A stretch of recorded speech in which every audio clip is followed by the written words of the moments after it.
Hello students, welcome you all in this period of turmoil. Please don't feel any kind of a tension because everything will become normal. Work hard, sit at home, make use of for your time for preparing for your exams. Take care of your health, follow the guidelines given by the government. Nothing to worry. Take precautions. Do not do anything uh, which can harm you. Wear mask, don't go out unless must. Even at home, stay in separate rooms.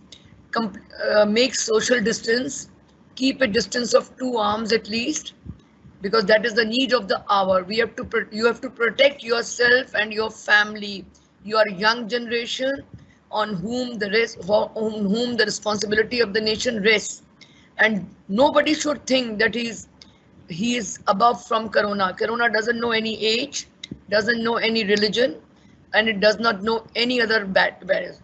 It is it is it has affected the entire world. So one has to protect oneself and one's family. You not only protect yourself, you protect your near and dears, you protect your family members. In turn, you buy peace. Now we start with our paper in BA second year semester honors political science. You have a political processes in India as a paper, and there is a topic religion and politics, debate on secularism and communalism. Paper name is Political Processes in India, and the name of the chapter is Religion and Politics, Debates on Secularism and Communalism. It's a very important topic. Even it touches our life in day-to-day basis. And it's not only that you study this topic from the exam point of view, even to increase your social awareness. This will help you in long run. So whatever you study in the class, you should be able to utilize it further in your life also. That is also the objective. That is the motive. That is the objective. That is the aim of making you educated, so that you can benefit from your education in your life. Now we'll start with secularism. In Oxford Dictionary, secularism means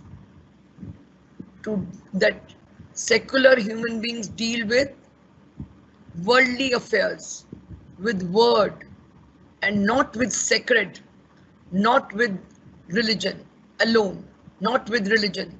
Secularism means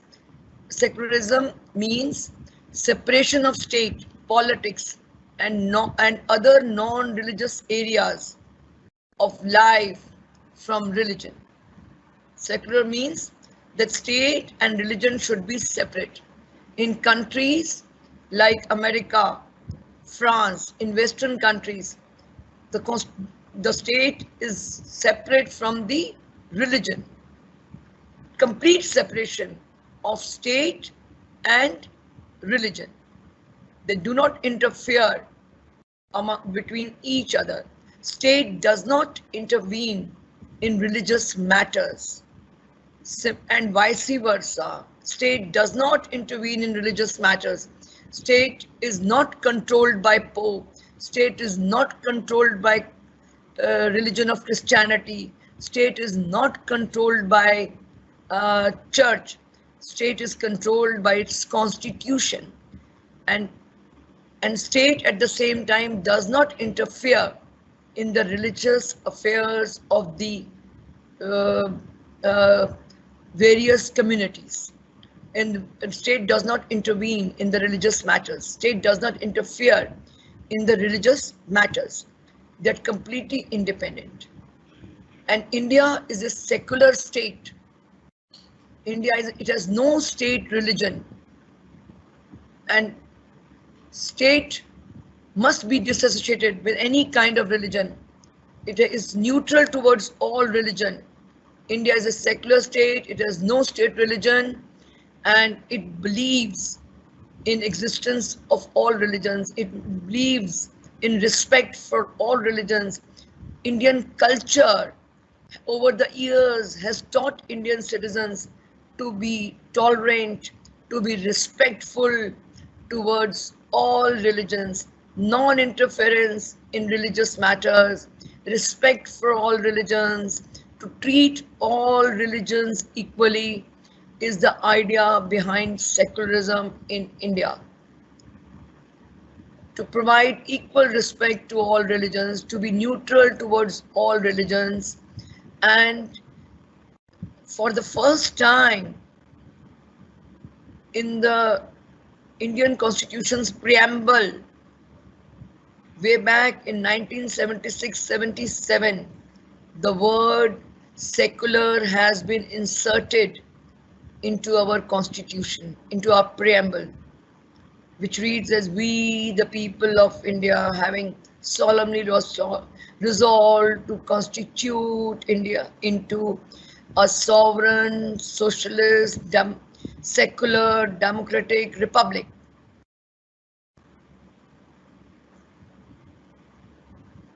Now, Donald Smith has stated the secular state involves three distinct interrelated relations concerning the state, religion, and the individual. The first relation concerns individual and their religion, which is completely excluded. Citizens are free to adopt any religion. Individual is free in its religious matters. Individuals are thereby free to decide the merits of the respective claims of different religions without any interference, coercive interference, forceful interference by the state. This is a libertarian ingredient. The libertarian ingredient is secularism. That individual is free to adopt any religion. State will not interfere and in the individual matters of the individual, in the religious matters of the individual. Individual is completely independent, non-interference by the state in the religious matters of the individual, free to adopt any religion. Second concerns the relation between the individuals and the state. Here also, religion is excluded. Individuals are entitled to same citizenship rights, irrespective of the religious belief held by them. Irrespective of the religious belief held by them. No, there will be no discrimination on the basis of citizenship rights. There will be no discrimination in citizenship rights on the basis of religious belief, irrespective, regardless of religious belief held by them. This is a egalitarian, means equal component. It's a component of equality in secularism, that all citizens will have equal citizenship rights irrespective of their religious beliefs held by them. State will not discriminate among the citizens for citizenship rights on the basis of religion. So relation between the state and the individual. In the relation between the state and the individual, religion is been completely excluded. As far as the relationship between the individual and the state is concerned, religion has no role to play. Religion is absolutely excluded. Citizens are entitled to citizenship rights irrespective of their religious beliefs, and this forms egalitarian component in secularism, component of equality in secularism. And this is a very important component, as along with the first one, which I said, that individual is free to decide the merits of the respective claims of different religions. And here also, state will not there will be no interference, forceful interference by the state, without any coercive interference by the state. These two are very important. And thirdly, for Smith, the integrity of both these relations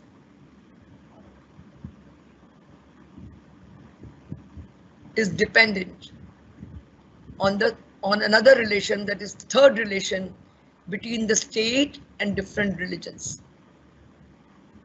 First relation concerns individual and their religion, from which the state is included. Second relation concerns between individual and the state, from which religion is excluded. And both these, integrity of both these relations is dependent on the third relation between the state and different religions. Please try and follow it. Secularism means mutual exclusion of state and religion. Political power is outside the scope of religion's legitimate objective. Just so it is not the function of the state. It is not the function of the state to promote, to regulate, direct, or interfere in any religion. It is not the function of the state. State has not to interfere, non-interference by the state, only respect to all religions, not to promote any religion, not to regulate any religion, is not the function of the state. It is not the function of the state to promote any religion, to regulate any religion. Various religions are there. Direct or it cannot interfere into any religion. Now, India is not a theocratic state like the state of Pakistan, like Iran, like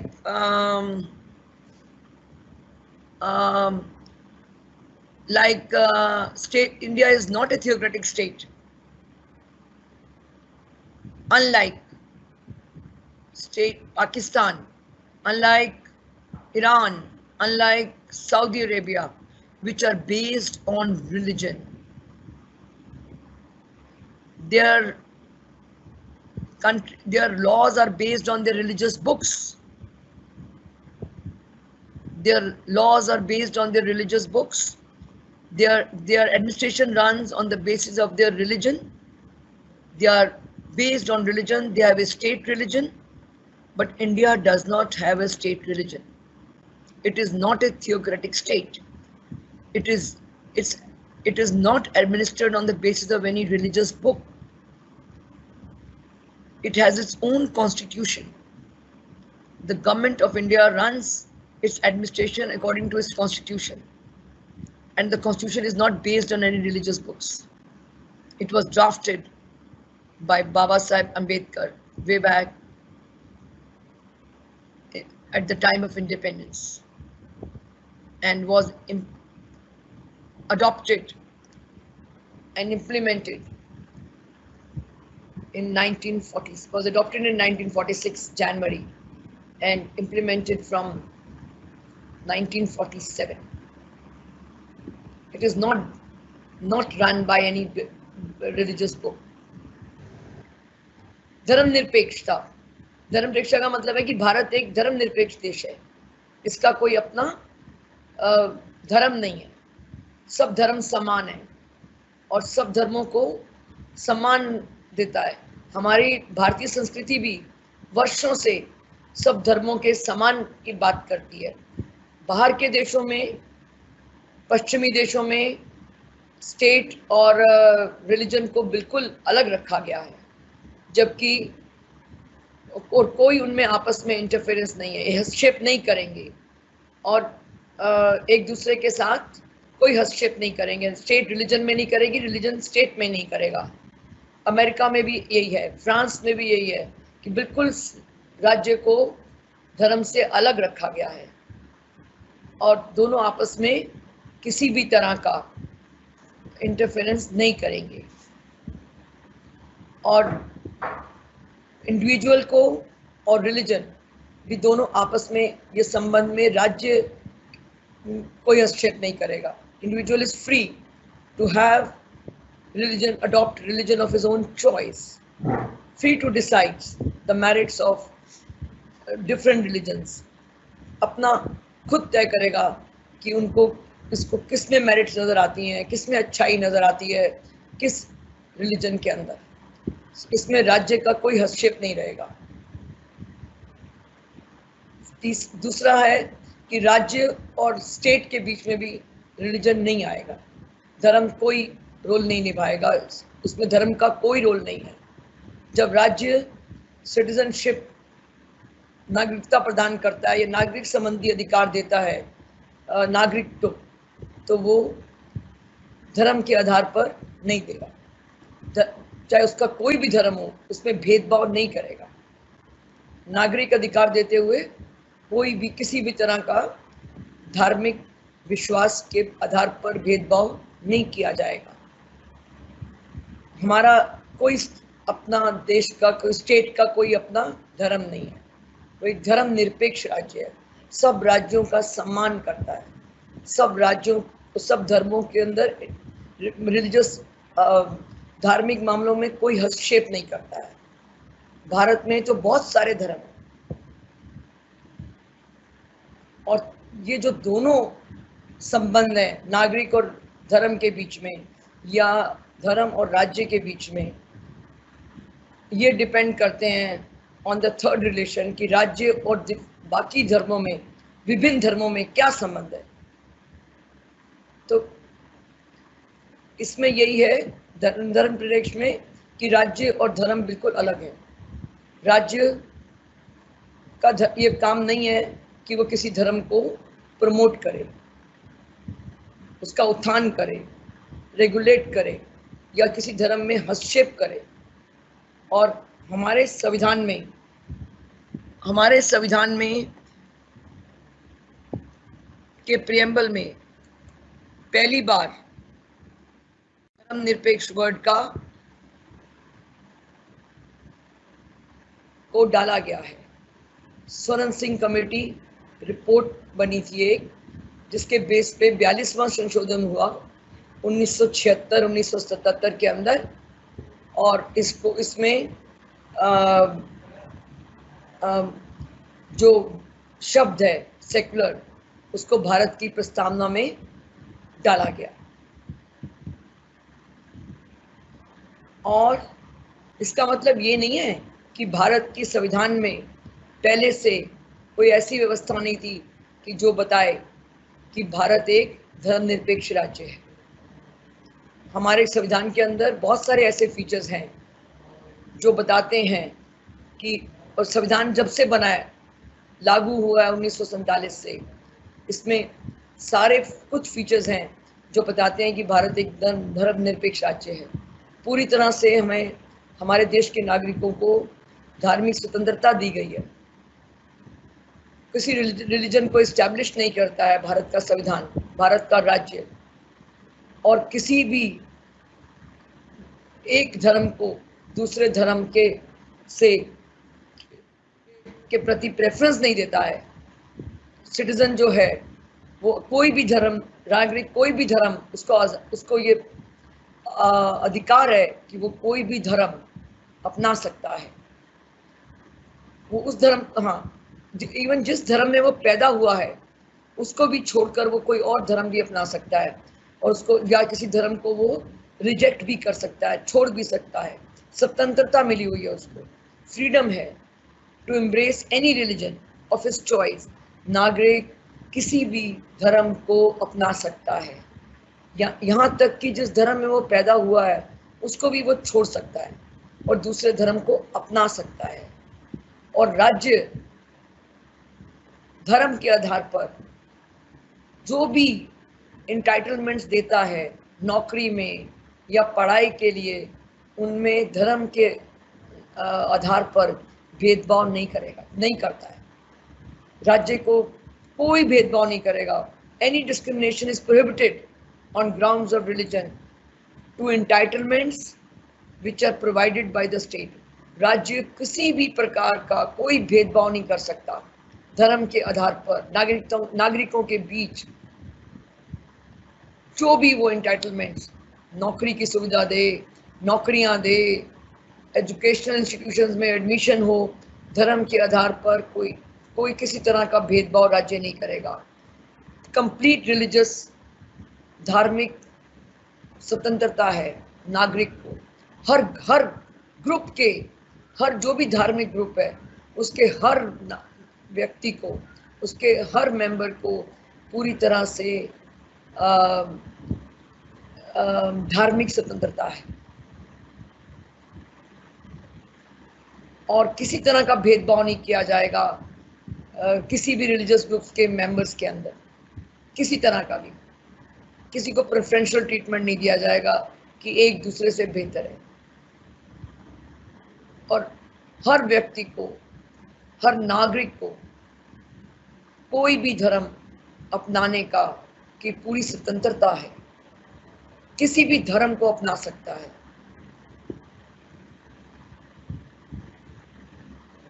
और जहां तक स्वतंत्रता है कि जिस धर्म में वो पैदा हुआ है उसको छोड़कर दूसरे धर्म को भी अपना सकता है या किसी भी धर्म को वो रिजेक्ट कर सकता है। पूरी तरह ये उसका अपना आंतरिक मामला है, पर्सनल मामला है, इसमें राज्य हस्तक्षेप नहीं करेगा। और राज्य की ये ड्यूटी है देखना कि सभी व्यक्तियों को अपने धर्म की स्वतंत्रता हो। राज्य का मतलब राज्य इंटरफेयर तो नहीं करेगा धार्मिक मामलों के अंदर, लेकिन राज्य का ये कर्तव्य है कि वो देखे कि हर नागरिक को अपने धार्मिक अधिकार पाने की स्वतंत्रता हो, स्वतंत्र रूप से वो अपने धार्मिक अधिकारों का प्रयोग कर सके।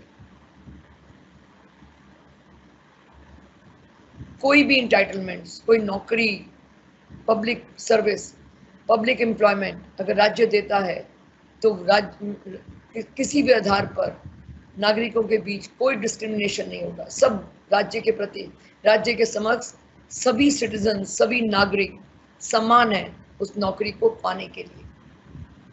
हाँ, ये अलग बात है कि उसमें देखा जाएगा कि वो जो भी क्वालिफिकेशंस तय की गई हैं वो नागरिक पूरी करता है कि नहीं करता। हर नौकरी के लिए, हर एंटाइटलमेंट के लिए एक क्वालिफिकेशंस तय की जाती हैं, कुछ कंडीशंस तय की जाती हैं। अगर वो फुलफिल करें तो बाकी रिलीजन के आधार पर कोई भेदभाव नहीं होगा सरकार द्वारा जब नौकरियां दी जाएंगी। और किसी भी एजुकेशन इंस्टीट्यूशंस में, शैक्षिक संस्थानों में रिलीजन के आधार पर कोई भेदभाव नहीं किया जाएगा जब बच्चे एडमिशन के लिए वहां पर आएंगे। किसी भी नागरिक के साथ रिलीजन के आधार पर, धर्म के आधार पर किसी तरह का भेदभाव नहीं किया जाएगा। संविधान ने इसके लिए, इसमें संविधान में इसके लिए प्रोविजन बनाया गया है, अनुच्छेद दिया गया है कि नौकरियों में किसी तरह का भेदभाव नहीं होगा, सरकारी नौकरियों में। और जहाँ भी रिलीजियस एजुकेशन इंस्टीट्यूशंस हैं, शैक्षिक संस्थान हैं, वहाँ भी नागरिक के बच्चों के बीच में किसी तरह का, नागरिक बच्चों के बीच में किसी तरह का धर्म के आधार पर भेदभाव नहीं किया जाएगा और सबको बराबर नागरिकता का अधिकार दिया जाएगा। और सबको, और धर्म के आधार पर नागरिकता के अधिकार में कोई भेदभाव नहीं किया जाएगा, सबको समान नागरिकता दी जाएगी, चाहे वो व्यक्ति किसी भी धर्म का हो। और धर्म के आधार पर कोई भेदभाव नहीं किया जाएगा। ये कुछ हमारे संविधान में अनुच्छेद दिए गए हैं। जब हमारा संविधान निर्मित हुआ था, संविधान निर्माताओं के द्वारा, जिसके कि चेयरमैन डॉक्टर भीमराव अंबेडकर थे, वो एक पढ़े लिखे व्यक्ति थे।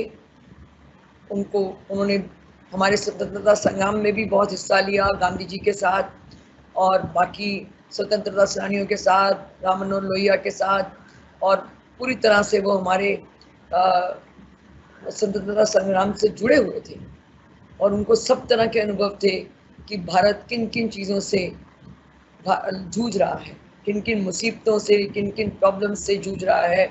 और संविधान बनाते हुए उन्होंने सब चीज़ों को नज़र में रखा, नज़रअंदाज नहीं किया और भारत का संविधान बनाया नागरिकों की ज़रूरतों को ध्यान में रखते हुए। नागरिक की आवश्यकताओं को ध्यान में रखते हुए, सामाजिक परिस्थितियों को ध्यान में रखते हुए, आर्थिक परिस्थितियों को ध्यान में रखते हुए उन्होंने हमारी जो कॉन्स्टिट्यूशनल कमेटी थी, जिसके भीमराव अम्बेडकर चेयरमैन थे, उसने संविधान बनाया जो 1947 में लागू हुआ और जिसको हमने 1946 में अडॉप्ट किया गया था। और उसमें पहले से ही संविधान के अंदर वो सब अनुच्छेद, सब चीज़ें दी गई जो एक देश को सेकुलरिज्म की तरफ, धर्मनिरपेक्ष राज्य की तरफ ले जाती हैं। हमारे राज्य का, भारत के गणराज्य का कोई स्टेट धर्म नहीं है, कोई स्टेट रिलीजन नहीं है, नो स्टेट रिलीजन। सबको समान रूप से देखता है, सबको समान इज्जत प्रदान करता है, समान रिस्पेक्ट देता है, सब धर्मों को समान इज्जत, समान सर्व सम्मान से देखता है और किसी में भेदभाव नहीं करता है और किसी के कामों में, किसी के धार्मिक मामलों में इंटरफेयर नहीं करता है। हाँ, ये अलग बात है कि हमारे संविधान ने कंट्रोल दिया है भारत सरकार को कि वो आर्थिक, राजनीतिक और अन्य गतिविधियां जो इवन धर्म की प्रथाओं से भी संबंधित हैं, उनके ऊपर अपना कंट्रोल रखे। ये अलग बात है, संविधान में इसका उल्लेख किया गया है। एकदम से सिर्फ छोड़ नहीं दिया गया कि किस तरह की भी धार्मिक गतिविधि कर लीजिए, किस तरह की भी धार्मिक आर्थिक गतिविधि कर लीजिए या राजनीतिक धार्मिक किस तरह की भी धार्मिक प्रथाएं कर लीजिए। तो इन धार्मिक प्रथाओं के ऊपर स्टेट का कंट्रोल है और स्टेट जो है वो सामाजिक रिफॉर्म्स करने के लिए इन पे कानून भी बना सकता है। सामाजिक रिफॉर्म्स लाने के लिए इन पे कानून भी बना सकता है।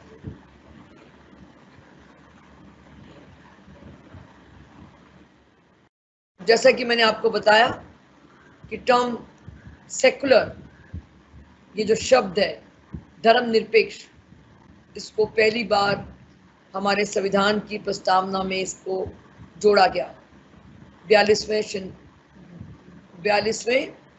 संविधान संशोधन के द्वारा 1976-77 के अंदर। और ये जो संविधान संशोधन था, ये स्वर्ण सिंह कमेटी रिपोर्ट पर आधारित था। लेकिन इससे पहले भी संविधान में कुछ ऐसे अनुच्छेद हैं जो कि ये तय करते हैं कि भारत में धर्मनिरपेक्षता का प्रचलन है। Principle of equality is followed, everybody is equal in the eyes of law. Hindustan कोई धर्म के आधार पर राज्य नहीं है, धार्मिक राज्य नहीं है पाकिस्तान की तरह,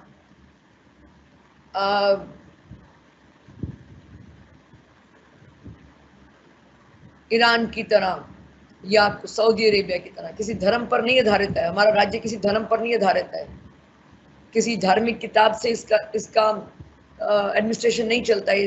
हाँ, हमारे संविधान के मुताबिक चलता है।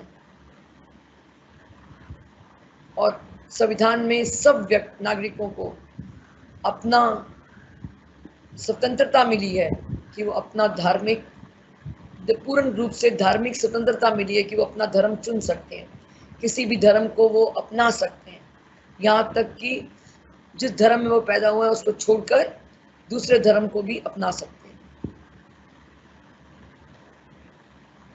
और संविधान में ये दिया गया है कि सारे लोग, नागरिक भारत में बराबर हैं, सबको समान अवसर प्राप्त है, सब एकदम से बराबर का अधिकार प्राप्त है, उनके सबके पास बराबर का अधिकार है धर्म के संबंध में, equal protection of life and property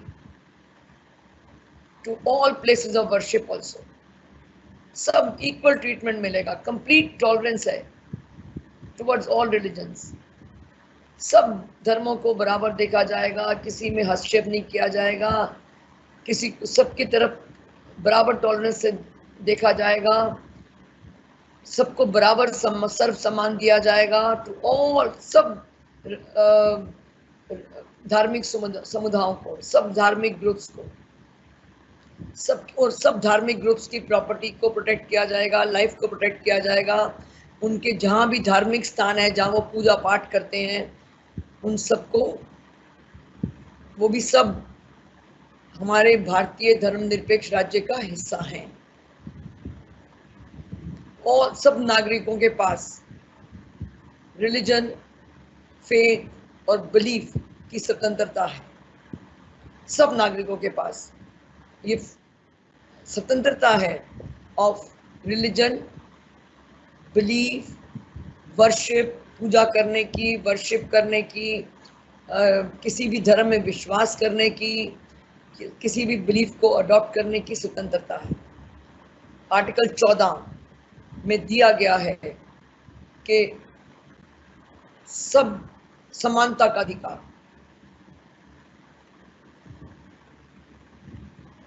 ये फंडामेंटल राइट है जिसका जिक्र, जिसका उल्लेख संविधान के भाग 3 में, भारतीय संविधान के भाग 3 में उल्लेख किया गया है। ये फंडामेंटल राइट्स नागरिकों को प्रदान किए गए हैं, ये जस्टिसेबल है, ये इन्फोर्सेबल है। अगर किसी के नागरिक का अधिकार ले लिए जाते हैं fundamental rights in normal times, normal समय में, not in times of emergency, तो वो नागरिक अपने अधिकारों को लागू कराने के लिए कोर्ट का सहारा, जुडिशरी का सहारा ले सकता है। संरक्षण है, ये संरक्षण प्राप्त है नागरिक को, और ये नागरिक के अधिकार नहीं ले जा सकते भारतीय संविधान के अनुसार। सिर्फ अगर अधिकार लिए जा सकते हैं तो इन टाइम्स ऑफ नेशनल इमरजेंसी लिए जा सकते हैं, जो कि सिर्फ एक बार लागू हो गया हमारे भारत के इतिहास में 1975 के अंदर। तो हम आते हैं इस पे कि आर्टिकल 14, अनुच्छेद 14 जो हमारे संविधान का है, भारतीय संविधान में है, वो सब नागरिकों को समानता का अधिकार देता है, राइट टू इक्वलिटी देता है, right to equality, and it prohibits, राज्य को वो अलाउ नहीं करता है कि वो किसी भी व्यक्ति को के बीच में डिस्क्रिमिनेट करे on the basis of law. According to Article 14, everybody is equal in the eyes of before the law. हर व्यक्ति कानून के समक्ष समान है, हर व्यक्ति कानून के समक्ष समान है, और हर व्यक्ति को कानून के द्वारा समान संरक्षण दिया जाएगा हमारी भारतीय सीमाओं के अंदर। किसी में किसी के अंदर भेदभाव नहीं किया जाएगा, नागरिकों के बीच में किसी तरह का भी कानून को लेकर भेदभाव नहीं किया जाएगा। Everybody is equal in the before the law, everybody is equal in the eyes of law, and all the citizens will be given equal protection by law. अनुच्छेद 15 में ये वर्णन किया गया है कि राज्य सामाजिक समानता कायम करेगा और राज्य नागरिकों के बीच कोई भेदभाव नहीं करेगा, रिलीजन, धर्म के आधार पर, वंश के आधार पर, जाति के आधार पर, लिंग के आधार पर, या अपने या जन्म के स्थान के आधार पर। No discrimination by the state amongst its citizens on grounds of religion, race, caste, sex or place of birth. The word only indicates that if other qualifications are equal, हाँ, then state will not discriminate merely on the grounds that one belongs to a particular state caste. Religion. Discrimination cannot be made on the basis of religion. It is prohibited in the Constitution of India. No discrimination can be made on the grounds of religion or caste or race, sex or place of birth. ये सामाजिक समानता है कि किसी भी आधार पर, धर्म के आधार पर या लिंग के आधार पर या वंश के आधार पर या जन्म स्थान के आधार पर या जाति के आधार पर किसी भी तरह का भेदभाव नहीं किया जाएगा। हर नागरिक किसी भी पब्लिक प्लेस पर जा सकता है, किसी भी रेस्टोरेंट में जा सकता है, किसी भी सिनेमा हॉल में जा सकता है, किसी भी दुकान में जा सकता है, किसी भी कुएं से पानी ले सकता है, किसी होटल में जा सकता है, किसी घाट पर जा सकता है नहाने के लिए, किसी भी सड़क पर जा सकता है, किसी भी पब्लिक रिजॉर्ट में जा सकता है जो कि पार्शली या होली स्टेट फंड से चलते हों, चाहे पार्शली चलते हों चाहे होली। सब स्थान, ये सब स्थान जनरल पब्लिक की सुविधा के लिए इस्तेमाल किए जा सकते हैं और किसी भी नागरिक को यहाँ पर जाने से नहीं रोका जा सकता। जितनी भी पब्लिक प्लेसेस हैं वहाँ पर जाने से बाबा साहब अम्बेडकर ने खुद देखा, वो एक महार थे कि कैसे नीची जाति के दलित्स को पब्लिक कुएं से पानी नहीं लिया जाता, कैसे निम्न जाति के लोगों को स्वतंत्रता से पहले मंदिर में जाना अलाउड नहीं था, मंदिर में नहीं जाने दिया जाता था, कैसे उनको क्लास के अंदर अलग बैठ के एक कोने में बैठकर बिठाकर पढ़ना पड़ता था, उनको पानी भी अपने हाथ से मटके से पीना या अलाउड नहीं था। कोई उनको पानी पिलाए तो तब वो पानी पी सकते थे, अगर पानी पिलाने वाला नहीं आया तो उस दिन स्कूल में उस बच्चे को पानी को हाथ लगाने का हुक्म नहीं था। तो उन्होंने सब देखा, उनको पूरा अनुभव था, वो खुद महार थे। तो तभी उन्होंने संविधान के अंदर नागरिकों के लिए ये विशेष प्रावधान किए जिससे कि सभी नागरिकों के बीच सामाजिक समानता बने, भेदभाव ना रहे, सामाजिक समानता रहे, भेदभाव ना मिले बने, आपस में भेदभाव ना हो और वो किसी भी स्थान पे जाने के लिए नागरिकों के बीच में किसी तरह का डिस्क्रिमिनेशन ना किया जाए, क्योंकि ये फिजिकली नहीं, ये मेंटल टॉर्चर, ये व्यक्ति को मानसिक परेशानी भी देता है, उसकी मूवमेंट को रोकता है। ये भारत वो एक आज़ाद देश है, वो आज़ाद देश का आज़ाद नागरिक है, तो उसकी मूवमेंट को हैम्पर करता है, उसकी मूवमेंट को रोकता है, फ्री मूवमेंट को। ये हमारा संविधान में अधिकार दिया गया है कि every citizen has a right to free movement. हाँ, ये अलग बात है कि मूवमेंट इस प्रकार की हो जो दूसरों को कानूनी रूप से दूसरों को नुकसान ना पहुंचाए, कानून के दायरे के अंदर। तो आर्टिकल 14 में दिया गया है कि कानून के समक्ष सभी नागरिक समान हैं, कानून कोई भेदभाव नहीं करेगा किसी भी आधार पर, ना धर्म के आधार पर, ना जाति के आधार पर, ना वंश के आधार पर, ना लिंग के अधिकार पर की आधार पर कि ये औरत है या मर्द है, ना प्लेस ऑफ बर्थ के आधार पर। कानून किसी भी प्रकार का नागरिकों के बीच में कोई भी भेदभाव नहीं करेगा। कानून के समक्ष सभी समान है और सबको कानून के द्वारा समान संरक्षण प्राप्त किया गया है भारत की सीमाओं के अंदर। अगर कोई भी इस कानून का संरक्षण लेने जाएगा तो उसमें किसी भी नागरिकों के बीच किसी तरह का धर्म के, जाति या लिंग या सेक्स या प्लेस ऑफ बर्थ के आधार पर किसी भी प्रकार का कोई भेदभाव नहीं किया जाएगा। ऐसे ही आर्टिकल 15 में दर्शाया गया है, अनुच्छेद 15 में, भारतीय संविधान के अनुच्छेद 15 में भी दर्शाया गया है कि सब लोग इक्वल हैं। हाँ, सब लोग इक्वल हैं। अदर क्वालिफिकेशंस बीइंग इक्वल, ये शर्त है। If other qualifications are equal then तब, और धर्म के आधार पर कोई भेदभाव नहीं किया जाएगा, जाति के आधार पर कोई भेदभाव नहीं किया जाएगा, वंश के आधार पर कोई भेदभाव नहीं किया जाएगा, लिंग के आधार पर कोई भेदभाव नहीं किया जाएगा, प्लेस ऑफ बर्थ, जन्म स्थान के आधार पर कोई भेदभाव नहीं किया जाएगा।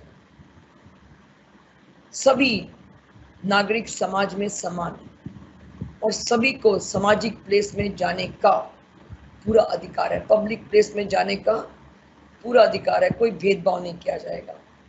हर दुकान पर जा सकता है हर व्यक्ति, हर नागरिक, हर पब्लिक रेस्टोरेंट में जा सकता है, place of public entertainment, cinema घर जा सकता है, किसी जगह वो नाटक देखने जा सकता है, और होटलों में जा सकता है, किसी पब्लिक रिजॉर्ट में जा सकता है, वो पब्लिक कुएं से पानी ले सकता है, तो सरकारी कुएं से पानी ले सकता है, जो बेदिंग घाट्स हैं यमुना के किनारे, गंगा के किनारे, वाराणसी में बेदिंग घाट्स हैं, उन घाटों का प्रयोग कर सकता है, वहाँ नहा सकता है, पवित्र पानी का आनंद ले सकता है, सड़कों पे चल सकता है।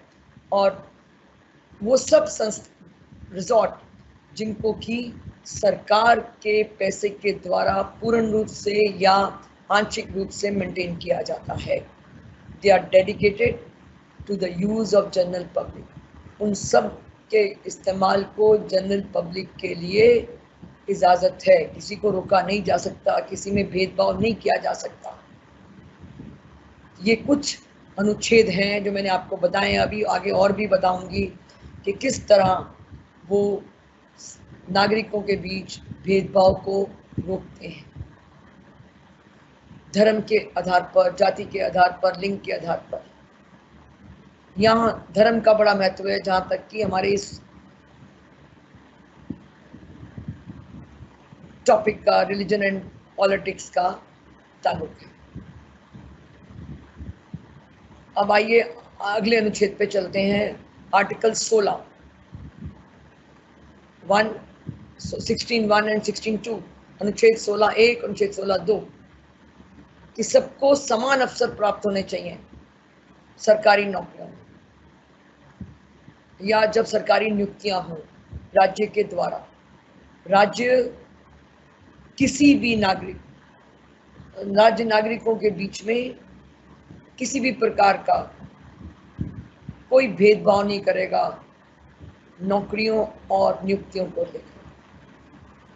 नौकरियों के संबंध में राज्य किसी भी नागरिकों के बीच किसी भी प्रकार का भेदभाव नहीं करेगा, धर्म के आधार पर, वंश के आधार पर, जाति के आधार पर किसी तरह का भेदभाव नहीं करेगा। ये राज्य में निषेध कि ये भेदभाव नहीं कर सकते वहाँ उन नौकरियों में जिनको कि राज्य द्वारा दी जाएंगी। एनी एम्प्लॉयमेंट और office under the state, no citizen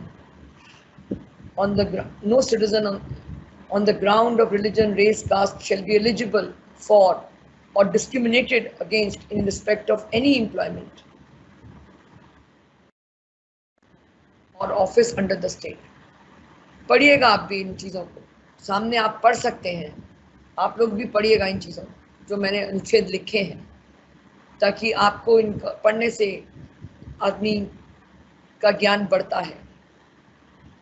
आप भी पढ़िएगा इन चीज़ों को। अब आर्टिकल 17, अनुच्छेद 17, मैंने आपको जैसा कि बताया कि भारत के आज़ाद होने से पहले भारत समाज के अंदर बहुत त्रुटियां थी। उच्च वर्ग के लोग, उच्च जाति के लोग निम्न वर्ग के लोगों को, निम्न जाति के लोगों को अपने समान नहीं समझते थे, बहुत भेदभाव करते थे, छुआछूत की प्रथा थी। तो बाबा अम्बेडकर साहब को इस बात का ज्ञान था एहसास था, उन्होंने आर्टिकल 17 के द्वारा अनटचेबिलिटी को अबॉलिश कर दिया कि किसी प्रकार का छुआछूत भारत में नहीं चलेगा और नहीं प्रचलित रहेगा, नहीं प्रचलित होगा। इसको समाप्त कर दिया और इसके अंदर सजा का भी प्रावधान कर दिया। अब आर्टिकल 25 है कि article 25 declares that subject to public order, morality and health and to the other provisions, all persons are equally entitled to freedom of consciousness and right to freely profess, practice and propagate religion. कि सब नागरिकों को स्वतंत्रता का, धार्मिक स्वतंत्रता का अधिकार है। वो अपनी चॉइस के मुताबिक, अपनी कॉन्शियस के मुताबिक किसी भी धर्म को अपना सकते हैं, प्रोफेस कर सकते हैं, अपना सकते हैं और उसका प्रचार भी कर सकते हैं। और राज्य किसी भी तरह का भेदभाव नहीं करेगा कि नागरिकों के बीच ये स्वतंत्रता, सभी धार्मिक राइट टू रिलीजन, ये जो अधिकार है, स्वतंत्रता संबंधी अधिकार, ये सभी नागरिकों को भारत में दिया गया है, सभी नागरिकों को भारत में दिया गया है। Article 25 declares that all the citizens have the right to freely profess, practice and propagate religion. 26 says that subject to public order, morality and health, every religious section have the right कि हर minority को, हर religious group को अपना institution बनाने का और उसको चलाने का अधिकार है, उसको चलाने का अधिकार है। हाँ, every minority, every religious group has a right, every minority group has a right, every religious group has a right, second right to establish and maintain institutions of their own choice for religious and charitable purposes. They have a right to maintain, उनको अपना institution establish करने का, maintain करने का अधिकार है। उसके अंदर जितने भी कार्य करने, अपने affairs को manage करने का अधिकार है, धार्मिक गतियों को मैनेज करने का अधिकार है। वो कोई भी अपनी मूवेबल और इमूवेबल प्रॉपर्टी ग्रांट कर सकते हैं और उस प्रॉपर्टी को वो एडमिनिस्टर भी करेंगे, एडमिनिस्टर भी कर सकते हैं। एंड और किसी भी व्यक्ति को हम रिलीजियस बेसिस के ऊपर, रिलीजियस पर्पसेस के लिए टैक्स सरकार नहीं लगा सकती है, किसी के भी ऊपर टैक्स नहीं लगा सकती है। और उस टैक्स का जो आमदन होगी उसको किसी भी रिलीजन के लिए प्रमोट नहीं कर, किसी भी एक विशेष रिलीजन के लिए प्रमोट नहीं किया जा सकता है। और 28 आर्टिकल अनुच्छेद कहता है कि जो भी इंस्टीट्यूशन पूरी तरह से स्टेट ग्रांट से चलते हैं वो किसी भी तरह का रिलीजियस इंस्ट्रक्शंस नहीं दे सकते हैं, Holi maintained by the state, जिनको 100% फंड से, राज्य के फंड से चलते हैं, वो किसी भी प्रकार की रिलीजियस इंस्ट्रक्शंस नहीं दे सकते हैं। और 29 में दिया गया है कि किसी भी एजुकेशनल इंस्टीट्यूशंस को जो कि सरकार द्वारा मेंटेन्ड है तो उनमें किसी भी नागरिक को एडमिशन डिनाई नहीं की जा सकती है, किसी भी नागरिक को वहाँ धर्म के आधार पर या वंश के आधार पर एडमिशन नहीं डिनाई की जा सकती है।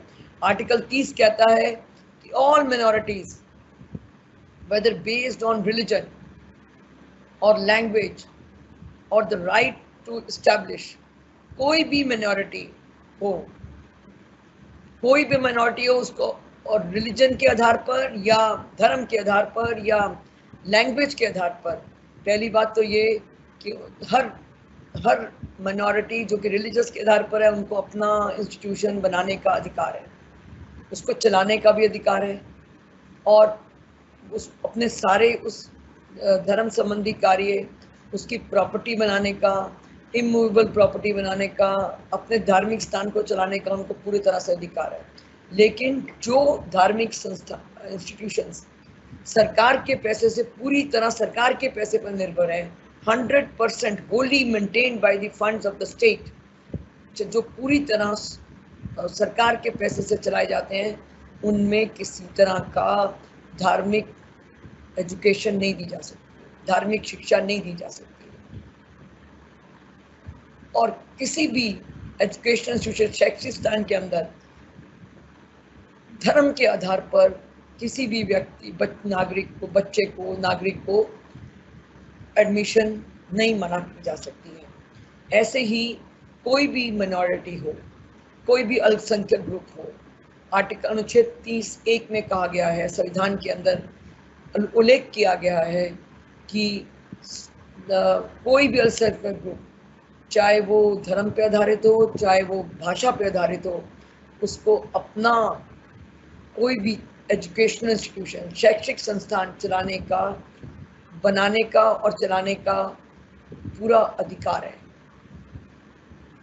और दे कैन एक्वायर प्रॉपर्टी, कि अगर गवर्नमेंट उनकी प्रॉपर्टी को एक्वायर करती है, उस एजुकेशन इंस्टीट्यूशन को एक्वायर करेगी, तो गवर्नमेंट उनको ड्यू मुआवजा देगी, उसकी ड्यू मुआवजा देगी, कंपनसेशन देगी। And state shall not discriminate against educational institutions while granting aid, financial aid, on the ground that it is under the management of a minority. वो ये नहीं कह सकती कि अल्पसंख्यक है, किसी धर्म पर आधारित एजुकेशन इंस्टीट्यूशन है, या किसी अल्पसंख्यक भाषा पर आधारित शैक्षिक संस्थान है, तो वो उस पर उनको आर्थिक मदद देते हुए कोई भेदभाव नहीं करेगी, whether based on any religion और लैंग्वेज। एंड और अगर वो रिलीजियस इंस्टीट्यूशन, अगर उनका ये एजुकेशन इंस्टीट्यूशन को राज्य जो है पूरी फंडिंग ना देके, होल फंडिंग ना देके पार्टली फंड करता है, तो उनको अपनी धार्मिक शिक्षा देने का भी अधिकार है। अगर वो पार्टली फंड करता है स्टेट उस एजुकेशन इंस्टीट्यूशंस को जो कि किसी अल्पसंख्यक धर्म समुदाय के द्वारा चला जा रहा है, या किसी अल्पसंख्यक समुदाय जो कि भाषा पर आधारित है, उसके द्वारा अगर बनाया जाता है या उसको चलाया जाता है, और उसको राज्य सिर्फ कुछ आंशिक मदद देता है आर्थिक रूप से, तो उस एजुकेशन इंस्टीट्यूशन को संविधान ने ये इजाज़त दी है कि वो अपनी रिलीजियस इंस्ट्रक्शंस को इम्पार्ट कर सकता है। फिर संविधान, हमारे देश आज़ाद होने से पहले हमारे यहाँ पर सेपरेट इलेक्ट्रेट होते थे, कम्युनल इलेक्ट्रेट्स, यानी कि इलेक्टोरल रोल धर्म के आधार पर बनते थे। एक कॉन्स्टिट्यूएंसी में सिर्फ एक ही धर्म का व्यक्ति इलेक्शन लड़ेंगे, और एक ही धर्म के व्यक्ति या एक ही जाति के धर्म के लोग उसको वोट डाल सकते थे, चाहे वो चर्च, चाहे वो मुसलमान हो, चाहे वो ईसाई हो, चाहे वो हिंदू हो। लेकिन इसको कम्युनल इलेक्टोरेट रोल को भारत ने आज़ाद होने के बाद समाप्त कर दिया, हमारे संविधान ने समाप्त कर दिया, और उसने जनरल इलेक्टोरल रोल को अपनाया है for constituencies and states. No one shall be ineligible, और किसी भी नागरिक को धर्म के आधार पर जनरल इलेक्टोरल रोल से वंचित नहीं किया जा सकता, या के अंदर उसका इंक्लूजन नहीं होगा या उसका एक्सक्लूजन नहीं होगा। हाँ, किसी भी नागरिक को उसके धर्म के आधार पर उसको वंचित नहीं किया जाएगा जनरल इलेक्टोरल रोल से। Equal citizenship rights have been granted to all the citizens regardless of religion. धर्म, राज्य और राज्य जो है वो धर्म और व्यक्ति के बीच में नहीं आएगा, और उन्होंने बराबर नागरिक अधिकार दिए हैं सभी व्यक्तियों को, सभी नागरिकों को, और किसी को भी धर्म के आधार पर जनरल इलेक्टोरल से बाहर नहीं रखा जाएगा।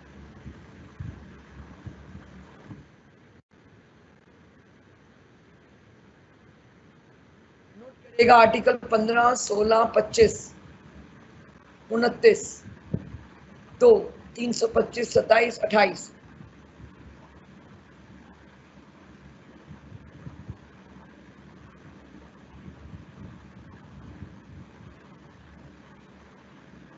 कि भारत में कुछ ऐसे संविधान भी हैं, प्रावधान भी हैं जो कि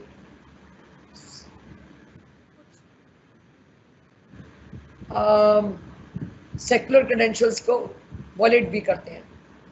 जैसे सती प्रथा रिचुअल नहीं प्रैक्टिस की जाती, इसको बैन कर दिया गया है। सेंचुरी ओल्ड कस्टम है। Practice of untouchability has been prohibited in the name of religion. Forced conversions are strictly forbidden. Cow slaughter on Bakra Eid has been banned. Was not to be held to be an essential part of Islam, and could therefore be prohibited by law in the interest of public order, morality, and ये स्वतंत्रताएं नहीं है.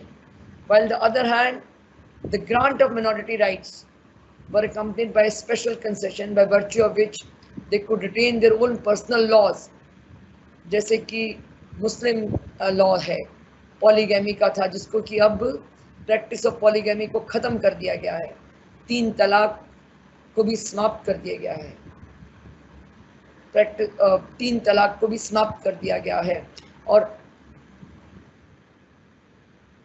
State ने Hindu code bill लाके, Hindu personal laws लाके और Hindu code bill लाके Hindu caste system के अंदर तो कुछ रिफॉर्म्स किए, हिंदू सक्सेशन बिल को एक्ट लाके भी कुछ रिफॉर्म्स तो किए, सामाजिक सुधार किए हिंदुइज्म के अंदर, लेकिन बाकी कम्युनिटी के अंदर उन्होंने कोई सुधार लाने की कोशिश नहीं की, सामाजिक सुधार लाने की।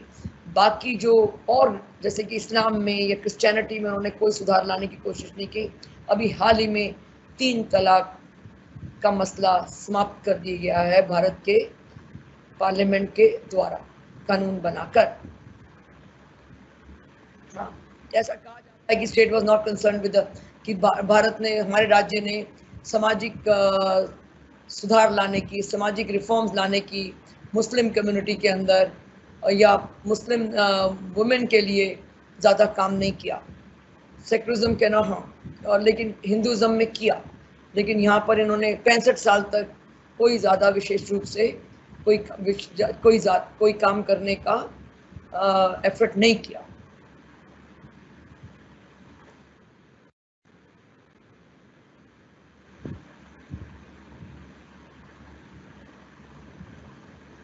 अब liberal democratic theory of secularism carries 3 things कि liberty and freedom of religion, citizenship and right to equality, separation of state and religion. According to Adam Smith, the first 2 principles have been incorporated कि freedom of religion है, freedom of liberty है, citizenship समान नागरिकता का अधिकार है, discrimination नहीं होगा, neutrality है, लेकिन राज्य को काफ़ी हद तक स्टेट से अलग नहीं रखा गया है। Non-separation of the state from of the state and religion has not been kept. India has some features of a secular state. Major issues क्या हैं in the debate on secularism in India?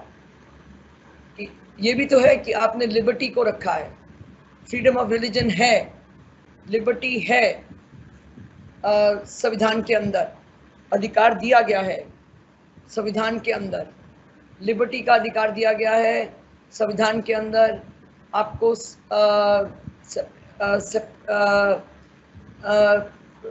धार्मिक स्वतंत्रता का अधिकार दिया गया है, लेकिन आपको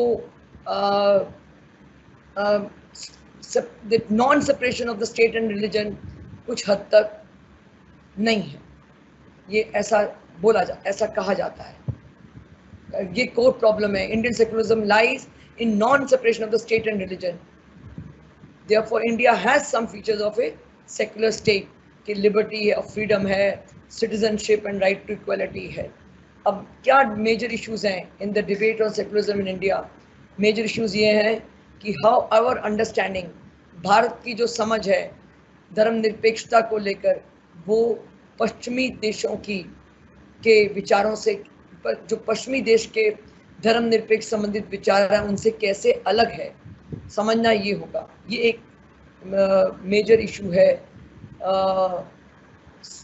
भारत में धर्मनिरपेक्ष को लेकर। और फिर हम भारत में धर्मनिरपेक्षता को लेकर किन आधारों पर उसकी आलोचना की जाती है, भारतीय धर्मनिरपेक्षता की किन आधारों पे आलोचना की जाती है।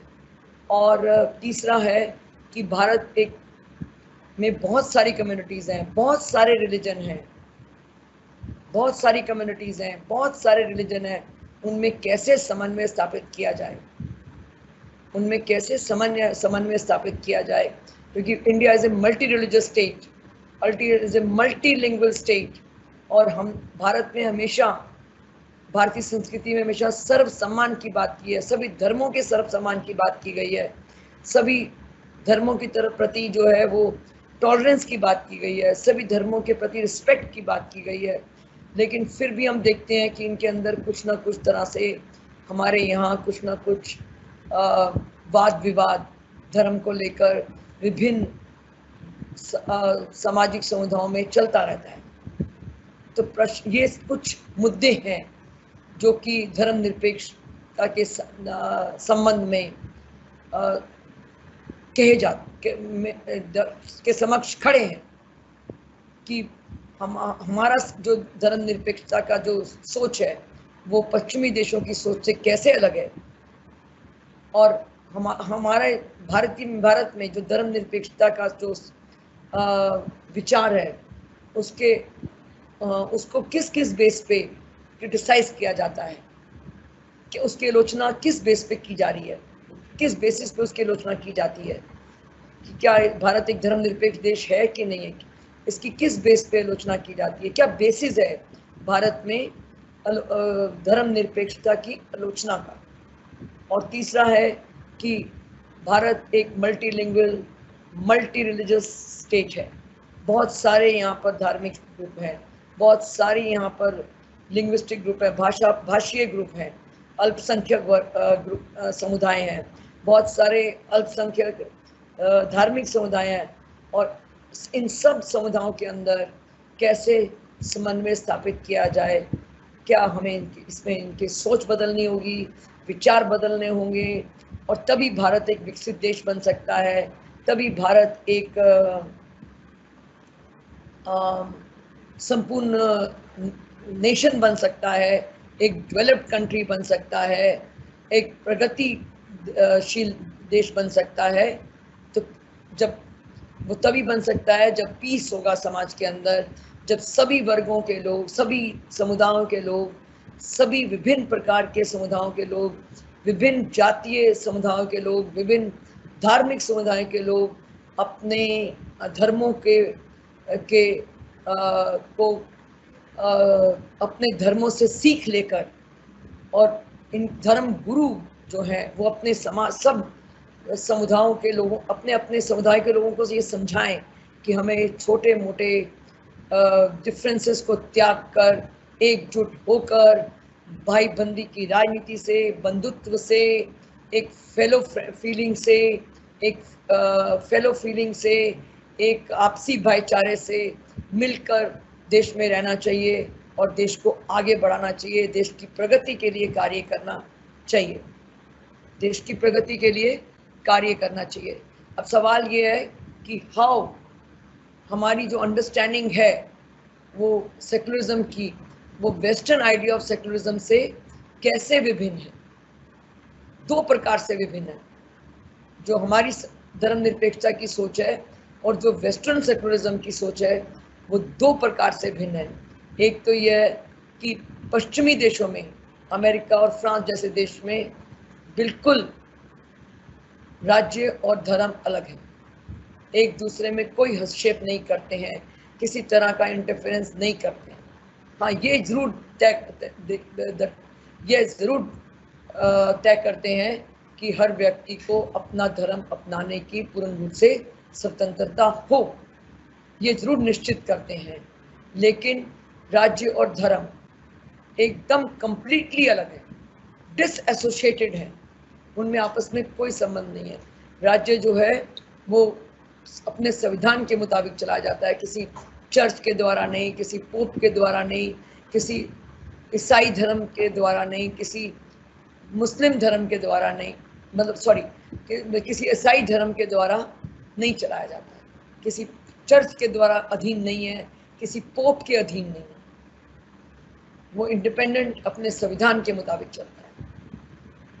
लेकिन भारत में राज्य सेक्युलर है, हस्तक्षेप नहीं करता है, इंटरफेयर नहीं करता है, रिस्पेक्ट देता है रिलीजन्स को, लेकिन भारत राज्य को संविधान ने ये पावर दी गई है कि वह सभी प्रकार की गतिविधियां को कंट्रोल कर सकता है। विभिन्न समुदायों की सभी प्रकार की गतिविधियों को, चाहे वो आर्थिक मामले से संबंधित गतिविधियां हों, चाहे वो राजनीतिक मामले से संबंधित गतिविधियां हों, चाहे वो धार्मिक प्रथाओं से संबंधित गतिविधियां, तो राज्य उनको कंट्रोल कर सकता है।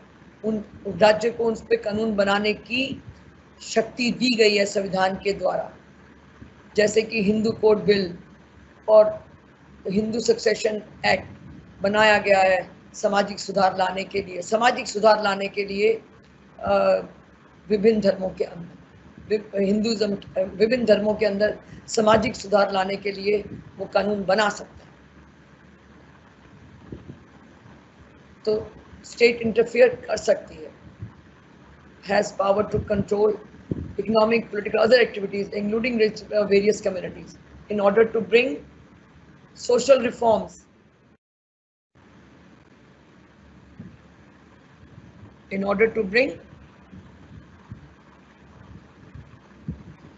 और कर सकता है, और इन सोशल रिफॉर्म्स लाने के लिए इन क्षेत्रों में कानून भी बना सकता है। और भारत तो किसी विशेष समुदाय को यात्रा के लिए भी सब्सिडी भी आर्थिक मदद देता रहा है, जैसे कि मुस्लिम्स को हज के लिए सब्सिडी दी जाती रही है। अब ये बात फ़र्क है कि अब सरकार ने ये निर्णय लिया है कि सिर्फ उन्हीं लोगों को ये सब्सिडी दी जाएगी जो आर्थिक रूप से संपन्न नहीं है।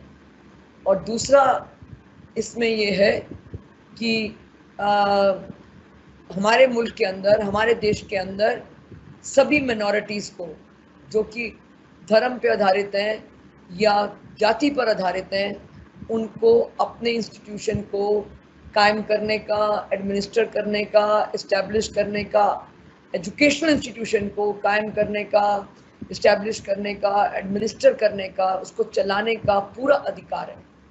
और स्टेट इन इंस्टीट्यूशंस को जो मिनॉरिटी द्वारा चलाए जाते हैं, एजुकेशनल इंस्टीट्यूशन जो मिनॉरिटी द्वारा चलाए जाते हैं, उनको आर्थिक सहायता प्रदान करती है। और वह आर्थिक सहायता प्रदान करते समय किसी तरह का भेदभाव नहीं करेगी कि ये इंस्टीट्यूशंस अपना संचालन स्वयं करते हैं। इस प्रकार का कोई भेदभाव नहीं करती है,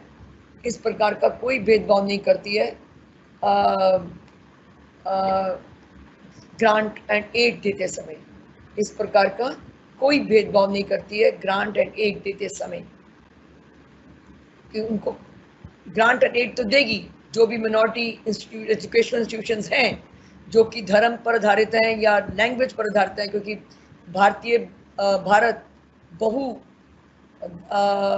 भारत में विभिन्न प्रकार की जातियां हैं, विभिन्न प्रकार के धर्म हैं, विभिन्न प्रकार के लिंग्विस्टिक ग्रुप्स हैं, समुदाय हैं जो कि भाषा पर आधारित हैं। तो अगर वो कोई अपना उनको अधिकार है कि वो अपना एजुकेशन इंस्टीट्यूशन कायम करें, इस्टेब्लिश करें और उसका संचालन करें, तो राज्य उनको आर्थिक सहायता दे सकती है। लेकिन भारतीय राज्य उनको आर्थिक सहायता देते हुए उनमें किसी भी प्रकार का भेदभाव नहीं करता है। हाँ, अब क्रिटिसिज्म ऑफ इंडियन सेकुलरिज्म कि भारतीय धर्मनिरपेक्ष की आलोचना किन आधारों पर की जाती है। एक तो वो कहते हैं कि वेस्टर्न सेकुलरिज्म जो है वो भारतीय सेकुलरिज्म से एकदम अलग है, क्योंकि वहाँ तो कंप्लीट डिटैचमेंट है, पूरी तरह से वो डिटैच है, पूरी तरह से डिटैच है वो, और रिलीजन में कोई संबंध नहीं है, और state is not under the control of church और pope, whereas Indian culture has taught us from times that we should respect all religions. Therefore there's no need for us to say, हमें ये कहने की जरूरत ही नहीं कि हमारा देश एक धर्मनिरपेक्ष राज्य है। हम तो पहले से ही सब धर्मों का सर्व सम्मान करते आ रहे हैं। हम तो भारतीय संस्कृति शुरू से ही सब धर्मों के सर्व समानता में विश्वास रखती है। तो हम आज के धर्मनिरपेक्ष राज्य नहीं है, हम तो सदियों से ही धर्मनिरपेक्षता में विश्वास करते आए हैं। फिर कॉन्स्टिट्यूशन ऑफ इंडिया प्रोवाइड्स, वो कहते हैं कि संविधान जो है वो माइनॉरिटीज को धर्म के आधार पर स्पेशल राइट्स देता है। ये गलत है, क्योंकि समानता में ये गलत, समानता के आधार पर ये गलत है। क्योंकि जब हम रिलीजन के आधार पर कोई भी मिनॉरिटी को स्पेशल राइट्स देने चाहिए। ऐसे ये कहा गया है कि state in India can bring reforms, social reforms. State in India brought social reforms in Hindu society by bringing, मतलब राज्य ने, भारतीय राज्य ने सामाजिक सुधार किए हैं हिंदू सोसाइटी के अंदर, Hindu code bill locker, Hindu association act locker, but राज्य ने कोई किसी प्रकार का कोई सोशल प्रैक्टिस सुधारने की एफर्ट नहीं किया है मुस्लिम और क्रिश्चियंस को लेकर। But recently government has passed a law against triple तलाक। फिर ये भी कहा जाता है कि पॉलिटिकल पार्टियां धर्म का और जाति का प्रयोग करती हैं अपने राजनीतिक गेन के लिए, अपने राजनीतिक फायदे के लिए, और नारा लगाती हैं धर्मनिरपेक्षता का। तो इसमें इससे जो वो जो खाई है वो गहरी हो जाती है भेदभाव की बहुसंख्यक लोगों और अल्पसंख्यक समुदायों के अंदर। अब सवाल है कि सिग्निफिकेंस क्या है, सवाल है सिग्निफिकेंस क्या है सेकुलरिज्म का, सिग्निफिकेंस क्या है, how to meet challenges to secularism and bring harmony again between various communities. ये तो संविधान में लिखा है कि स्टेट डिस्क्रिमिनेट करेगी अमंग द सिटीजन्स, अपने नागरिकों के बीच में धर्म के आधार पर, लेकिन हमारा सोशल फैब्रिक हम स्ट्रेंथन नहीं कर पाए हैं सरकार आज तक, क्योंकि हमारे यहाँ फेलो फीलिंग्स नहीं है अमंग विभिन्न प्रकार के समुदायों के अंदर, सामाजिक, राजनीतिक, विभिन्न प्रकार के धार्मिक समुदायों के अंदर। और हमारे यहाँ नेशनल इंटीग्रेशन का मतलब यही है कि विभिन्न समुदाय के लोग आपस में भाईचारे, बंधुत्व से और फेलो फीलिंग्स के साथ रहें। और इंटीग्रेशन कोई ऐसी चीज़ नहीं है जिसको कि कोई इंडस्ट्री में मैन्युफैक्चर कर लिया जाए। ये को तो इस विचार, इस चीज़ को, नेशनल इंटीग्रेशन को हमें लोगों के दिलों तक पहुंचाना पड़ेगा और उनको बताना पड़ेगा कि आप लोग अपने छोटे छोटे डिफरेंसेस को छोड़कर भारत को एक प्रगतिशील देश बनाने के लिए कार्य करें। And to meet the challenges of socialism it is essential to take certain steps.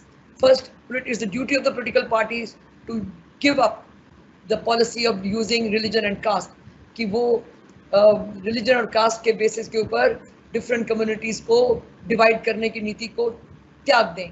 और फिर हम बच्चों के अंदर, स्कूली बच्चों के अंदर साइंटिफिक वे ऑफ थिंकिंग को जागरूकता लाएं कि वो वैज्ञानिक तरीके से हर चीज़ के ऊपर अपना चिंतन करें। फिर स्टेट को, राज्य को चाहिए कि वो हिंसात्मक और जो अलगाववादी एलिमेंट्स हैं, तत्व हैं, उनको सख्ती से पेश आए उनके साथ। और चौथा कि सब कम्युनिटीज़ अपने करके लोग अपने डिफरेंसेस को रिजॉल्व करके ये जो फीलिंग ऑफ अलगाववाद है, सेपरेटिज्म है, इसको समाप्त करें। तो आज के विषय में मुझे इस संबंध में इतना ही कहना था। हाँ, और हमारा अगला टॉपिक है elections and electoral politics in India, कि भारत में इलेक्शंस क्या हैं और उसके संबंध में राजनीति और क्या इलेक्शंस, हाँ, और कैसे चुनावों का हमारे देश में क्या रोल है। चुनाव हमारा जो इलेक्टोरल सिस्टम है उसी के प्रति हमारी सरकार चलती है, उसी के माध्यम से हमारी सरकार चलती है।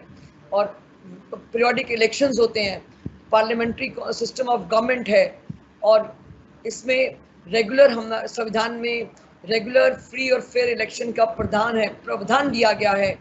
These elections determine the composition of the government, कि हमारी गवर्नमेंट कैसी होगी, हमारे दोनों सदनों के सदस्य कैसे, पार्लियामेंट के सदस्य कैसे चुने जाएंगे, हमारे स्टेट लेजिस्लेटिव असेंबलीज के सदस्य कैसे चुने जाएंगे, हमारे प्रेसिडेंट का चुनाव कैसे होगा, हमारे वाइस प्रेसिडेंट का चुनाव कैसे होगा। सारी चुनावी प्रक्रिया का हमारे संविधान में उल्लेख है, और ये चुनाव इलेक्शन कमीशन द्वारा कराए जाते हैं। और इलेक्शंस का रोल जो है वो डेमोक्रेसी में बहुत इम्पोर्टेंट है, डेमोक्रेटिक वर्ड के अंदर, कि इलेक्शन सर्व एज एक मैकेनिज्म है for electing and replacing the governments and for providing a regular, एक सिस्टमेटिक गवर्नमेंट देने के लिए, how the country is govern, how to select who will exercise the state power. Elections are also the principal mechanisms by which citizens hold government. Elections एक तरीका है, principal mechanism है, जिसके द्वारा citizens government को accountable बनाते हैं, क्योंकि एक बार इलेक्शन होते हैं और सरकार अगर काम ना करे तो अगली बार देश के नागरिक अपने वोट के माध्यम से उस सरकार के प्रति, अब सरकार को वोट ही सरकार के प्रति, नागरिक को सरकार को नागरिक के प्रति अकाउंटेबल बनाता है for its retrospective policies and also for the manner in which they govern. Elections reinforce party activities.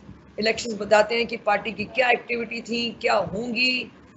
Political awareness elections के थ्रू ही आती है. हर पार्टी एजुकेट करती है अपने वोटर्स को, लेजिटिमेसी देते हैं, इलेक्शंस लेजिटिमेसी देते हैं गवर्नमेंट को.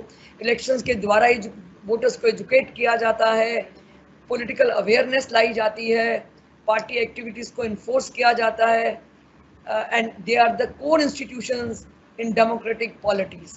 There misuse is not common. Elections process is mix use. Elections are misuse. Election produce different outcomes in different systems of government. Leaders manipulate major efforts, make major efforts to manipulate elections through undemocratic means. Military is willing to run the country through undemocratic means. Elections are used as a tool for their continuation in power by the civilian leaders or by the military, and these leaders make major efforts to manipulate elections. In spite of shortcomings, हाँ बहुत खामियां हैं, बहुत inconsistencies हैं हमारे electoral system के अंदर, तब भी इलेक्शंस एक इम्पॉर्टेंट माध्यम है in any polity. Elections can decide important matters in any polity. Only elections establish legitimate political power. Only elections establish that legitimate political power flows from below, कि जनता के द्वारा ही political power दी जाती है. ये election के माध्यम से ही establish हो सकता है. Elections are essential components for democracy, but only जब वो निष्पक्ष रूप से चुनाव कराए जाएं, जब फेयर चुनाव कराए जाएं, जिसमें कि कोई धांगलेबाजी ना हो, गलत प्रैक्टिस को ना अपनाया जाए, कोई इरेगुलरिटी, कोई इलीगल, कोई माल प्रैक्टिसेस को ना अपनाया जाए. Electoral malpractices not only negate the voting right of the people but also hamper the effort to institutionalize democracy. सिर्फ इलेक्टोरल जो इलेक्शंस के अंदर जो धांगलेबाजी होती है, जो कानूनों का उल्लंघन होता है, जो विभिन्न प्रकार की गलत तरीकों को अपनाया जाता है, वो सिर्फ व्यक्ति के वोटिंग राइट को ही नहीं प्रभावित करते, but also hamper the effort to establish democracy. Electoral corruption is a major type of political corruption. It thrives in society. Elections के अंदर corruption है, हालांकि सरकार ने, इलेक्शन कमीशन ने इसको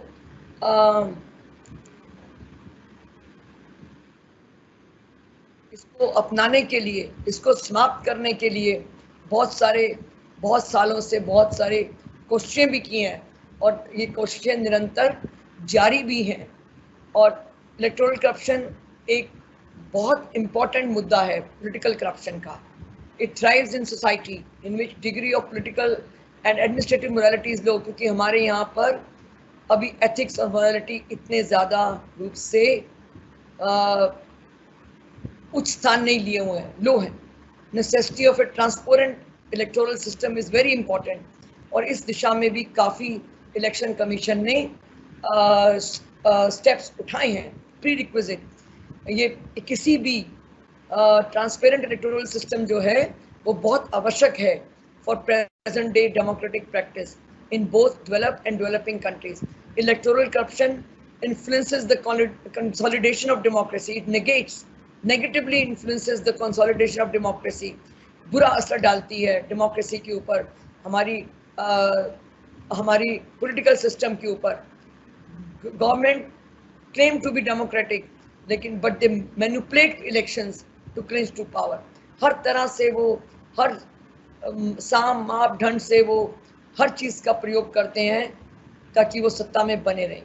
electoral malpractice are the main source of misunderstanding between the ruling and opposition parties in many states and often have led to political crisis. वो एक दूसरे को ब्लेम करते रहते हैं कि इस पार्टी ने ये उल्लंघन किया, इसने ये malpractice की इलेक्शन के अंदर. और जम्मू कश्मीर का स्टेट अभी 370 हटाने से पहले इस चीज़ का काफ़ी हद तक उदाहरण भी रहा है. Election machinery, democratic practice are sustain and strengthened through elections. Democratic practices, व्यवस्था जो है वो इलेक्शन के माध्यम से ही स्ट्रेंथन होती है और उसको सस्टेन किया जा सकता है.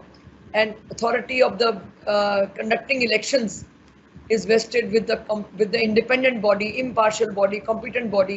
And for this, our Constitution of India, makers of the Constitution, have established, have given in the Constitution a unified authority, election commission, which is an independent body for elections of the state and the central governments. It is independent of the central and state governments for organizing elections to the union and the state legislatures.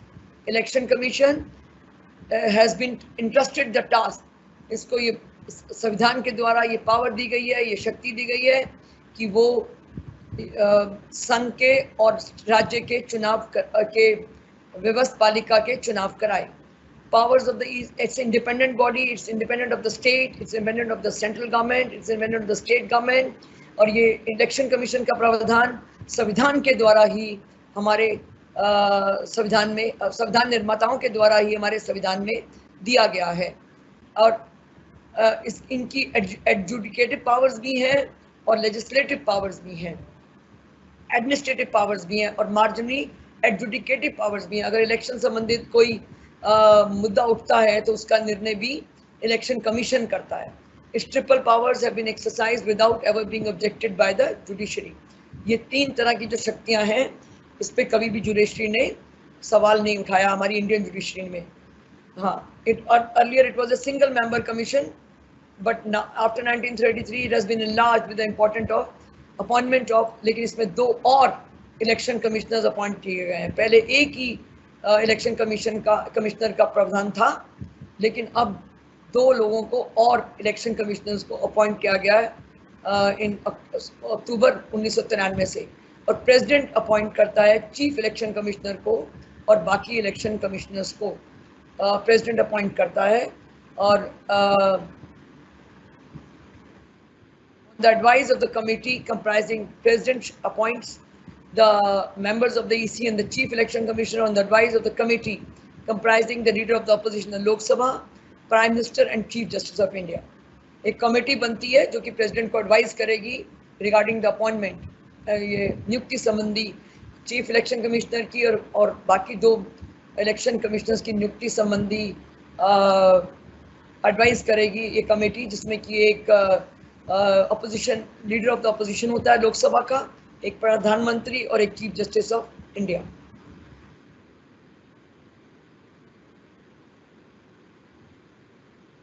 शुरुआती में जब भारत आज़ाद हुआ तब माल practice और हिंसाएं कम होती थी, लेकिन 80 के दशक के ख़त्म होते होते ये चीज़ें काफ़ी हद तक बढ़ गई. मंडल इशू आ गया, मंदिर इशू आ गया, इमर्ज ऑन द, हाँ, बहुत सारे मुद्दे जाग गए 80 के दशक के अंत तक. एंड पॉलिटिक्स ऑफ जो कंसेंसस थी वो बहुत हद तक समाप्त हो गई और राजनीति का जातिकरण हो गया और धार्मिकरण हो गया. कास्ट पॉलिटिक्स को कास्ट के और कम्युनल लाइंस के ऊपर सेंटर स्टेज पे पॉलिटिसाइजेशन हो गया, पॉलिटिसाइज कर दिया गया. Electoral process was also vitiated and violent, और हिंसा आ गई समाज के अंदर इलेक्शंस के समय, इलेक्शंस के दौरान, और आर्थिक मनी पावर का इस्तेमाल शुरू हो गया, मसल पावर का इस्तेमाल होना शुरू हो गया, गवर्नमेंटल मशीनरी का इस्तेमाल होना बहुत कॉमन हो गया। और मतलब 80 के दशक के आखिर में इलेक्शंस के अंदर हिंसा का, कास्ट का रोल, कम्युनल लाइंस, धर्म का रोल, कम्युनल लाइंस के ऊपर कम्युनल लाइंस का राजनीतिकरण, जाति का राजनीतिकरण, और इलेक्शन प्रोसेस के अंदर हिंसा का और मनी पावर का, मसल पावर का, सरकारी मशीनरी का दुरुपयोग जैसी चीज़ें बड़ी कॉमन हो गई। द सिचुएशन कॉल्ड फॉर, और उस समय की ये ज़रूरत थी कि इलेक्टोरल प्रोसेस के अंदर जल्दी से रिफॉर्म्स ला दें की बहुत आवश्यकता थी। और इसके संबंध में काफ़ी कोशिश भी की गई, लेकिन कोई ज़्यादा ठोस कदम सामने नहीं आया। The EC had no option but to resort to the use of constitutional legal powers, हाँ, और in the interest of free, fair and peaceful elections. EC के पास कोई और तरीका नहीं था सिवाय ये कि वो लीगल प्रोविजंस का, प्रावधानों का इस्तेमाल करे फेयर इलेक्शंस कराने के लिए, शांतिपूर्वक इलेक्शन कराने के लिए और फ्री इलेक्शंस कराने के लिए।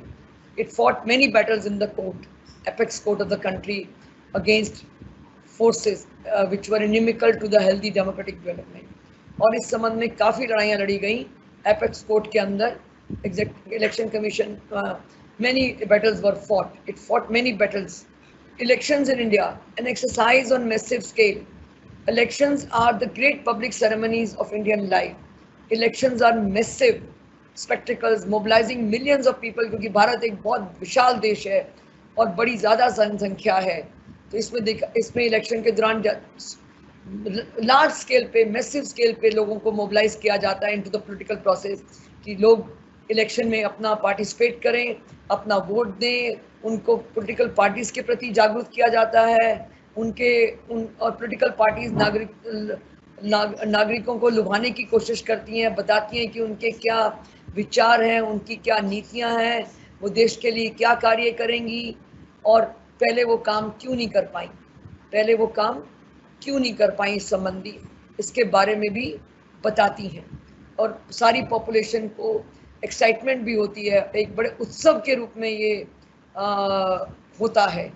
Not only great festivals providing entertainment and excitement for virtually the entire population, but also acquired a commemorative aspect and has become a very important symbol of nationhood and social purpose.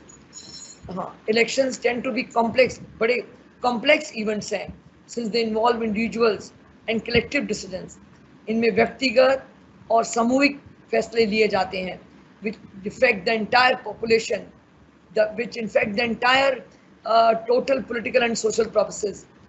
And elections in India have been central and not peripheral to the system. केंद्रित हैं, not very important and central to the to the developing country like India. And elections in India, general elections in India, वो strengthen करते हैं हमारे pillars को जो कि Indian democracy के हैं. The voting pattern shows that the percentage of female voters has been increasing significantly. Earlier there used to be hardly women participation in elections, but now over the years it has increased significantly. And in the last general elections which held in 2019, the women voters have participation of women voters have really increased to a considerable strength. Yes, it has increased considerably. Regional parties and independent were the losers who could get lesser percentage of seats compared to their vote share. Elections are political processes which provide a link. ये link का काम करते हैं society और polity के बीच में, between the traditional social system and the evolving political structures. Elections are ये ऐसे राजनीतिक process हैं जो कि link का काम करते हैं society के बीच में और polity के बीच में, ट्रेडिशनल सोशल सिस्टम के बीच में और जो नए पॉलिटिकल स्ट्रक्चर इन्वॉल्व हो रहे हैं उनके बीच में. So elections must be analyzed in the total political and social context. Within the context of the total political and social system, election performs different roles in different political systems. They contribute to political development and in some countries and to political delay in others. Decay, कहीं तो ये राजनीतिक development के लिए काम करते हैं और कई बार डिके के लिए भी इसका प्रयोग हो जाता है.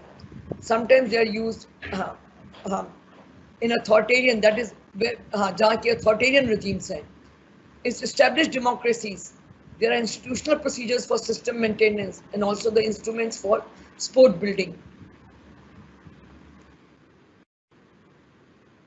Elections are device for legitimacy. ये legitimacy प्रदान करते हैं गवर्नमेंट को कि गवर्नमेंट लीगल वे से इलेक्ट हुई है. आइडेंटिफिकेशन प्रदान करते हैं, कॉन्फ्लिक्ट को रिजॉल्व करते हैं, पॉलिटिकल चॉइस देते हैं, पॉलिटिकल कंट्रोल करते हैं. Elections induct an element of accountability into A political system. Accountability भी तय करते हैं क्योंकि वोटर को अधिकार है वोट डालने का, जिससे कि वो किसी भी गवर्नमेंट को अकाउंटेबल बना सकती है अपने वोट के माध्यम से. और सिटीजन्स को अपने वोट को पॉलिटिकल चॉइस कंट्रोल को और पॉलिटिकल चॉइस करने का पूरा अधिकार है. उसको मीनिंगफुल वे में उसको एक्सरसाइज कर सकती है. So this makes the system democratic because citizen को पूरी चॉइस दी जाती है मीनिंगफुल मैनर में to control the making of the government. So this makes the system democratic and effective instrument of governance. तो किसी भी डेमोक्रेसी को कायम करने के लिए, डेमोक्रेटिक को कायम करने के लिए इलेक्टोरल प्रोसेस का बहुत ही बड़ा रोल है और लेजिटिमेसी प्रदान करती है, इंस्ट्रूमेंट ऑफ गवर्नेंस प्रदान करती है किसी भी कंट्री को. What are the determinants of electoral behaviour? अब सवाल ये उठता है कि इलेक्टोरल बिहेवियर को क्या क्या चीज़ें इन्फ्लुएंस करती हैं, क्या क्या चीज़ डिटरमिन करती हैं.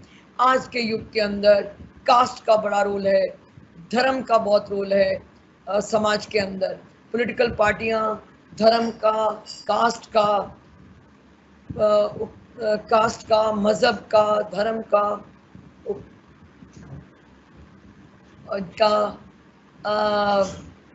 धर्म का कास्ट का उपयोग करती हैं अपने राजनीतिक गेन के लिए. और इससे उस समय पे भी उसी समय पे धर्मनिरपेक्षता का भी उसी समय पे नारा लगाती हैं. और जबकि इन सब चीज़ों से जो हमारे समाज में बहुत सारे विभिन्न समुदाय हैं उनके अंदर विभिन्नता की खाई और बढ़ जाती है. और कास्ट के आधार पर टिकट देते हैं, कास्ट के आधार पर टिकट दी जाती हैं.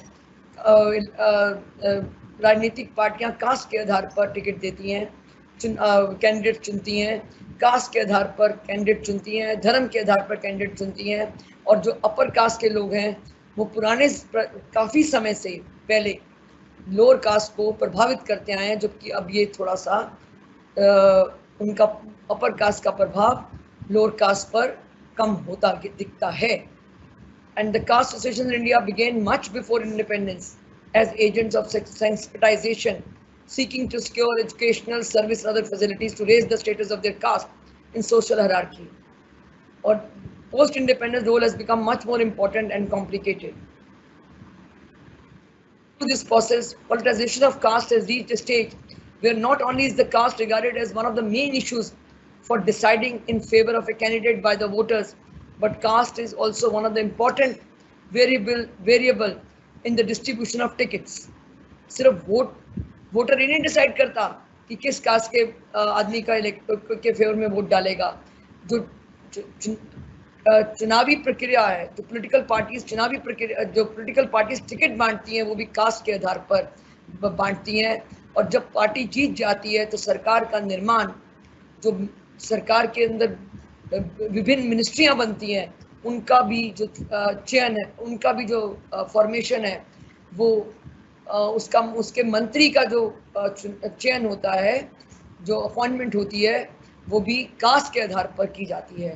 पॉलिटिकल पार्टी अपने मंत्री का जो चयन है, मंत्रालय बनाते हुए विभिन्न मंत्रियों को जो नियुक्ति करती है, उनका भी जो चयन है वो कास्ट के आधार पर करती है।